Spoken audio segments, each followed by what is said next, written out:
హే Telugu people afternoon లంచ్‌లో చాలా స్పైసీగా తినాలనిపిస్తుందని సందీప్‌కి చెప్తే, సరే పద నేనే చికెన్‌కి వెళ్దాం. అది చాలా స్పైసీ ఉంటదంట ఫుడ్ అని తీసుకెళ్ళాడు. ఇదొక కొరియన్ రెస్టారెంట్. ఇంకా ఫుడ్ అయితే ఆర్డర్ ఇచ్చేసాము. ఒక రిమోట్ అయితే మా చేతిలో పెట్టారు.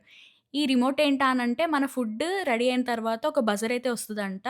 ఎళ్లి మన ఫుడ్ పిక్ చేసుకొని వచ్చేయొచ్చు. ఇంకా ఫైనల్‌గా మా బజర్ అయితే వచ్చేసింది. ఫుడ్ అయితే పిక్ చేసుకొని వచ్చేసాము. మేము ఆర్డర్ చేసిందొచ్చేసి chicken wings and chicken ribs with level 1 spice and level 2 spice. మాకు ఓవరాల్‌గా $30 అయితే అయింది. వాళ్ళు కారం ఉంటదనేసి గ్లౌజెస్ గూడా ఇచ్చారు.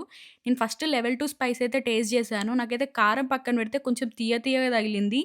లెవెల్ 1 స్పైస్ అయితే ఇంకా హనీలో ముంచుకొని తిన్నట్టుంది. హనీ చికెన్ ఉంటది చూసారా? సేమ్ అలాగే అనిపిచ్చింది. మళ్ళీ దాన్ని చూడండి సందీప్ మళ్ళీ గ్లౌజెస్ ఏసుకొని మరి తింటున్నాడు. ఫుడ్ వేస్ట్ చేయలేకైతే తినేసాము. అండ్ ఇక్కడ మనం తిన్న స్క్రాప్ మనమే క్లీన్ చేసేసేయాలి. ఇంకా క్లీన్ చేసేసి బిన్‌లో అయితే ఏసేసాము. అవును మీరెప్పుడైనా ఎన్‌ఐ చికెన్‌లో తిన్నారా? తింటే మీకెలా అనిపిచ్చిందో కామెంట్ చేసేయండి. ఈ వీడియో నచ్చితే లైక్, షేర్ అండ్ సబ్స్క్రైబ్ చేసుకోండి. అప్‌కమింగ్ వీడియోస్ కోసం వెయిట్ చేయండి. Until then stay awesome. By.